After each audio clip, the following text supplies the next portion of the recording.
Welcome to the digital school of science. আশা করি তোমরা প্রত্যেকেই ভালো আছো।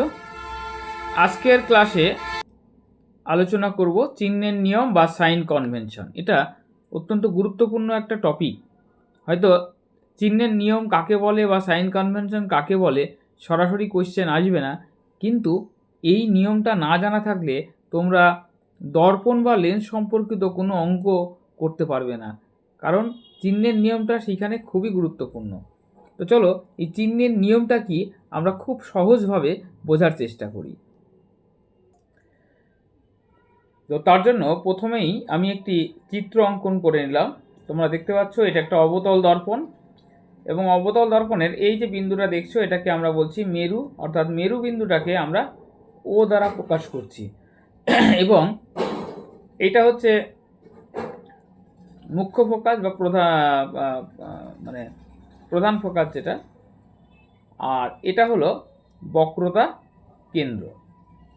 এবার এই সমস্ত দূরত্ব, এখন একটা জিনিস মনে রাখতে হবে তোমাদের, এই সমস্ত দূরত্ব কিন্তু আমরা মাপবো এই মেরু বিন্দু থেকে।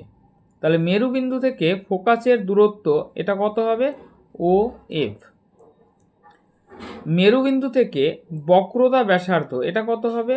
ও সি। এবং বস্তুর দূরত্ব, বস্তুকে আমরা মনে করো এইখানে আমরা বস্তুকে রাখছি, আমরা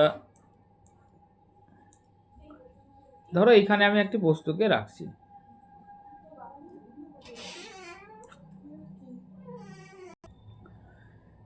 তাহলে এইখানে আমরা যদি বস্তুটাকে নাম দিলাম, বস্তুটাকে আমরা নাম দিচ্ছি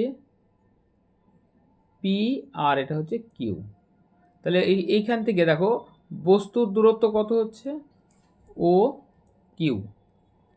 এবং এর যদি প্রতিবিম্ব এখানে তৈরি হয়, তাহলে এই প্রতিবিম্বটাকে আমি লিখলাম পি ওয়ান কিউ ওয়ান। তাহলে প্রতিবিম্বের দূরত্ব কত হচ্ছে? O Q one. ওকে, এখন এই যে দূরত্বগুলো আমরা মাপবো, এই দূরত্বগুলোকে মনে রাখবে, এইটাকে যদি তুমি স্থানাঙ্ক জ্যামিতির মূল বিন্দু হিসাবে ধরো, তাহলে এই ডান দিকটা কি হয়? এক্স এর মান প্লাস হয়, আর বাঁ দিকটা কি হয়? মাইনাস হয়। ওপরের দিকটা কি হয়? প্লাস হয়, আর নিচের দিকটা কি হয়? মাইনাস হয়। এখন সেই হিসাবে যদি দেখো তোমরা, তাহলে ও থেকে এফ, এই যে ও এফ লিখেছি এটাকে আমরা ফোকাস দূরত্ব, এই ফোকাস দূরত্বকে আমরা এফ দ্বারা প্রকাশ করি। এবং তুমি দেখো ও থেকে এফ এটা তুমি কোন দিকে যাচ্ছ? নিশ্চয়ই বাঁ দিকে যাচ্ছে। এটা যদি মূল বিন্দু ধরো এটা ডান দিক, আর এই দিকটা হচ্ছে বাঁ দিক। তাহলে বাঁ দিকে গেলে কি হবে? এটা মাইনাস হবে। আবার যদি আমরা এখান থেকে ও থেকে সি, এই ও সি এটাকে আমরা বক্রতা ব্যাসার্ধকে আর দ্বারা প্রকাশ করি, এটাও কিন্তু নেগেটিভ হবে। ও থেকে কিউ এটা হচ্ছে বস্তুর দূরত্ব, বস্তুর দূরত্বটাকে আমরা ইউ দ্বারা প্রকাশ করি। আচ্ছা এবার বলো দেখি, এটা প্লাস হবে না মাইনাস হবে? দেখো কোন দিকে আছে খেয়াল করো, এ দেখো এখান থেকে বাঁ দিকে আছে, তাহলে কি হবে? এটা মাইনাস হবে। প্রতিবিম্বের দূরত্ব ও কিউ ওয়ান এটাও কিন্তু বাঁ দিকে আছে, তার মানে প্রতিবিম্বের দূরত্বটাকে আমরা ভি দ্বারা প্রকাশ করি, এটাও কিন্তু মাইনাস ভি হবে। তাহলে বুঝতে পারছো যে এখানে কিন্তু সমস্ত দূরত্বগুলোই ঋণাত্মক হলো। আচ্ছা যদি প্রতিবিম্বটা এই ডান পাশে তৈরি হতো, এই দিকে তৈরি হতো, তাহলে কি হতো? তাহলে কিন্তু এই ভি এর মানটা তখন প্লাস হয়ে যেত। তখন এটা যদি তুমি কিউ ওয়ান ধরতে, তাহলে ও কিউ ওয়ান এটা কিন্তু প্লাস ভি হতো। এটা কখন হবে? এটা হবে যখন আমরা একটি অবতল দর্পণের মেরু এবং ফোকাসের মধ্যে বস্তু রাখবো। তোমরা নিশ্চয়ই এই ছবিটাও এঁকেছো এর আগে। মেরু এবং ফোকাসের মধ্যে যদি বস্তু রাখো, তাহলে তার প্রতিবিম্বটা তৈরি হবে দর্পণের ঠিক পেছন দিকে, এবং সেই ক্ষেত্রে কিন্তু প্রতিবিম্বের দূরত্ব প্লাস হবে। তাহলে আশা করি এইটুকু ক্লিয়ার হয়েছে। এটা তো আমি একটা অবতল দর্পণ নিয়ে দেখালাম। এই একই জিনিস যদি উত্তল দর্পণ নিয়ে দেখায় তাহলে কি হবে? চলো এবার এটা আমরা চিত্র অঙ্কন করে দেখে নিই। তো এই হলো উত্তল দর্পণ। এবার এই উত্তল দর্পণের ক্ষেত্রে একটু খেয়াল করে দেখো, উত্তল দর্পণের ক্ষেত্রে কিন্তু কিছু জিনিস একটু চেঞ্জ হয়ে গেছে। কীরকম? দেখো ফোকাস দূরত্বটা, এটা হচ্ছে তোমার মেরু। এবার সমস্ত দূরত্বই কোথা থেকে মাপবে? মেরু থেকে মাপবে। তাহলে এই মেরু ও থেকে এফ যখন মাপবে তখন ফোকাস দূরত্ব এটা কত হবে? দেখো তুমি কোন দিকে মাপছো? আমি বলেছি ডান দিকে আর বাঁ দিকে। এই যে ব্যাপারটা, এক সেকেন্ড দাঁড়াও, আমরা যদি ওই স্থানাঙ্ক জ্যামিতিটাকে একটু ভাবি আবার, যে আমার এই হচ্ছে এক্স অক্ষ, এই হচ্ছে ওয়াই অক্ষ, তাহলে দেখো এই দিকটা প্লাস আর এই দিকটা হচ্ছে মাইনাস, তাই তো? উপরের দিকটা প্লাস, নিচের দিকটা মাইনাস। তো দেখো এইটা হচ্ছে মূল বিন্দু। তাহলে এখান থেকে ডান দিকে যখন যাচ্ছ তো ডান দিকটা কি বলেছিলাম? প্লাস, আর বাঁ দিকটা কি বলেছিলাম? মাইনাস। ওকে, তাহলে দেখো ফোকাস দূরত্ব তুমি কোন দিকে মাপছো? দেখো ডান দিকে মাপছো, তাহলে ফোকাস দূরত্ব এফটা কি হবে? এই ক্ষেত্রে প্লাস হবে। তাহলে উত্তল দর্পণের ক্ষেত্রে ফোকাস দূরত্ব প্লাস হবে। আচ্ছা, এবার অবতল তো দেখেইছি। উত্তল দর্পণের ক্ষেত্রে আমরা যদি বক্রতা ব্যাসার্ধ ওসি, এটা কি হবে? এটাও দেখো প্লাস হবে। ঠিক আছে, আচ্ছা এবার আসছি, আমরা একটা বস্তুকে বসাবো। তো বস্তুকে কোথায় বসাবো নিশ্চয়ই বুঝতেই পারছো। এই দিকটা দেখো দর্পণের এই দিকটা কি প্রলেপ দেওয়া আছে, তার মানে এখানে তার প্রতিবিম্ব এই পাশে দিলে হবে না, আমাকে কি করতে হবে? এই দিকে একটা বস্তুকে বসাতে হবে। তাহলে এখানে আমি একটা বস্তুকে প্লেস করলাম। তাহলে এবারে যদি বস্তুকে ওখানে রাখি, তাহলে এই যে দূরত্বটা, এটা যদি আমরা নামটা পি কিউ দিই, তাহলে ও কিউটা কি? বস্তুর দূরত্ব। তাহলে বস্তুর দূরত্ব কি হবে? প্লাস হবে না মাইনাস হবে বলো? দেখো কোন দিকে আছে? এই যে এক্স অক্ষের ঋণাত্মক দিকে, তার মানে এটা হচ্ছে মাইনাস ইউ। তাহলে বোঝা গেল যে বস্তুর দূরত্বটা কিন্তু সবসময় মাইনাস হবে। বস্তুকে কখনোই আমরা কিন্তু ডান দিকে বসাবো না, বাঁ দিকেই বসাবো, বস্তুটা মাইনাস হবে। এবার প্রতিবিম্ব কোথায় হবে? উত্তল দর্পণ কিন্তু সবসময় কি করে? অসৎ প্রতিবিম্ব তৈরি করে। অর্থাৎ অসৎ প্রতিবিম্ব কি হয়?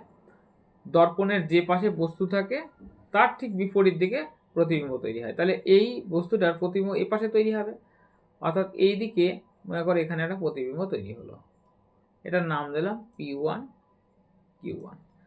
তো তাহলে ও কিউ1টা কি হবে?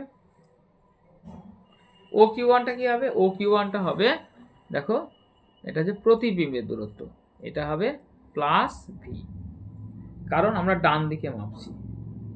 তো এই যে চিহ্নের নিয়ম, এইগুলো যদি তোমরা ঠিকঠাক করে বুঝতে পারো তাহলে দর্পণ এবং লেন্স সম্পর্কিত যে কোনো অঙ্কই তোমরা খুব ইজিলি করতে পারবে। চলো এবার আমরা, দর্পণ তো হলো, এবার আমরা উত্তল লেন্স এবং অবতল লেন্সের ক্ষেত্রে এই চিহ্নের নিয়মটা কেমন হয় সেটা একটু আলোচনা করি। তো এবারে আমরা একটা উত্তল লেন্সের ক্ষেত্রে এই যে চিহ্নের নিয়মটা কীরকম হয় আমরা সেইটা এবার দেখব। তো এখানে তোমরা একটা দেখতে পাচ্ছ লেন্স, আর এই লেন্সের ক্ষেত্রে এই যে বিন্দুটা রয়েছে এটাকে বলা হচ্ছে আলোক কেন্দ্র। দর্পণের ক্ষেত্রে যেমন সমস্ত দূরত্ব তোমরা মেরু থেকে মেপেছিলে, লেন্সের ক্ষেত্রে কিন্তু সমস্ত দূরত্ব এই আলোক কেন্দ্র থেকে মাপা হবে, আলোক কেন্দ্র থেকে। এবার আলোক কেন্দ্র থেকে যদি তুমি ডান দিকে যাও সেই দূরত্বটা কী হবে? প্লাস হবে, আর বাঁ দিকে গেলে সেটা মাইনাস হবে। এবার দেখো এখানে একটা বস্তুকে রাখা হয়েছে, তাহলে বস্তুর দূরত্ব দেখো কি বাঁ দিকে যাচ্ছ, তার মানে বস্তুর দূরত্ব ও কিউ, এটা সমান হবে মাইনাস ইউ। আর প্রতিবিম্বের দূরত্ব মনে করো এটা P1 Q1, এই যে ও Q1 এটা কি হবে? কোন দিকে মাপছো? ডান দিকে মাপছো, তাহলে ডান দিকে মাপলে কি হবে? ডান দিকে মাপলে প্লাস হবে, অর্থাৎ প্লাস ভি। প্রতিবিম্বের দূরত্বকে আমরা ভি দ্বারা প্রকাশ করি। এবার ফোকাস দর্পণের ক্ষেত্রে, এই ফোকাসটা উত্তল দর্পণের ক্ষেত্রে আমরা সাধারণত দ্বিতীয় যে মুখ্য ফোকাস সেটাকে নিই। তাহলে দ্বিতীয় মুখ্য ফোকাস যেটা এফ, এই পাশে নেব। তাহলে ও এফ যখন তুমি পরিমাপ করবে, কোন দিকে মাপছো? ডান দিকে। তাহলে প্লাস হবে না মাইনাস হবে? অবশ্যই প্লাস হবে। এবং এইটা হচ্ছে দর্পণের, লেন্সের এই যে তলটা রয়েছে, এই তলের ক্ষেত্রে বক্রতা কেন্দ্র। তাহলে বক্রতা ব্যাসার্ধ ও সি, এটাও কিন্তু প্লাস আর হবে। তো এই হচ্ছে উত্তল দর্পণের ক্ষেত্রে চিহ্ন। তাহলে বুঝতে পারছো, উত্তল দর্পণের ফোকাস কিন্তু প্লাস, আর বস্তু কিন্তু সবসময় মাইনাস। উত্তল দর্পণে যদি সৎ প্রতিবিম্ব তৈরি হয় তাহলে বস্তুর দূরত্ব, প্রতিবিম্বের দূরত্ব প্লাস হবে। আর যদি অসৎ প্রতিবিম্ব তৈরি হয়, মানে ফোকাস এবং আলোক কেন্দ্রের মধ্যে যদি বস্তু রাখা হয়, তাহলে অসৎ প্রতিবিম্ব মানে এই পাশেই তৈরি হবে, সেক্ষেত্রে কিন্তু প্রতিবিম্বের দূরত্ব মাইনাস হবে। আর সৎ প্রতিবিম্ব হলে যেহেতু ডান দিকে তৈরি হবে, তাই সেই ক্ষেত্রে প্রতিবিম্ব দূরত্ব প্লাস হবে। ওকে, এবার আমরা একটি অবতল দর্পণের ক্ষেত্রে দেখব। এইবারে আমরা এখানে দেখব একটা অবতল লেন্স। তো অবতল লেন্সের ক্ষেত্রে সমস্ত যে দূরত্বগুলো দেখো, এক্ষেত্রেও আমরা কিন্তু এই আলোক কেন্দ্র থেকে দূরত্বগুলো মাপবো। এই আলোক কেন্দ্র থেকে তুমি যদি বস্তুর দূরত্ব মাপো, মানে ও কিউ, এই যে এখান থেকে এই কিউ পর্যন্ত বস্তুর দূরত্ব মাপো, তাহলে বস্তুর দূরত্ব ও কিউ কত হবে? মাইনাস ইউ, কারণ যেহেতু মাইনাস ঋণাত্মক দিকে মাপছো। এরকম। আর আরেকটা জিনিস খেয়াল রাখো, প্রতিবিম্ব কিন্তু অবতল লেন্সের ক্ষেত্রে প্রতিবিম্ব কিন্তু সবসময় এই বাঁ দিকে, অর্থাৎ যেহেতু অসৎ প্রতিবিম্ব তৈরি হবে আকারে ছোট, তাই সবসময় কিন্তু বাঁ দিকেই তৈরি হবে, অর্থাৎ যেদিকে বস্তু আছে সেদিকেই তৈরি হবে। তার মানে O Q one, O Q one, এটা কত হবে? মাইনাস ভি, কারণ বাঁ দিকে হলেই কি হবে? মাইনাস হবে, ঋণাত্মক হবে। আচ্ছা, এখান থেকে ফোকাস, এই ক্ষেত্রে কিন্তু ফোকাসটা হচ্ছে, আমি বলেছি দ্বিতীয় মুখ্য ফোকাস অবতল দর্পণের ক্ষেত্রে দ্বিতীয় মুখ্য ফোকাস কিন্তু এই দিকে, অর্থাৎ এটা এফ যদি নাম দাও, তাহলে ও এফ এটা কিন্তু মাইনাস এফ হবে। খেয়াল করে দেখো, উত্তল লেন্সের ক্ষেত্রে কিন্তু এটা প্লাস ছিল, অবতল লেন্সের ক্ষেত্রে কিন্তু ফোকাস দূরত্ব মাইনাস। একইভাবে তাহলে এটাকে যদি সি নাম দাও, তাহলে বক্রতা ব্যাসার্ধ এটাও কিন্তু মাইনাস হবে। তো আশা করি এই পর্যন্ত টোটালটাই তোমরা বুঝতে পেরেছো চিহ্নের নিয়ম। এই নিয়মটা যদি ঠিকঠাক বুঝতে পারো, তাহলে কিন্তু তোমাদের যে কোনো অঙ্ক করতে গেলেই যে ভুলগুলো হতো সেগুলো আশা করি আর হবে না। তো আশা করি এই ভিডিওটা তোমাদের খুবই কাজে আসবে। তোমরা ভিডিওতে একটি লাইক করে দিও, তোমাদের মতামত অবশ্যই কমেন্টে জানিও, এবং চ্যানেলে যদি নতুন হয়ে থাকো তাহলে সাবস্ক্রাইব করে রেখো। থ্যাংক ইউ, দেখা হবে পরের ভিডিওতে।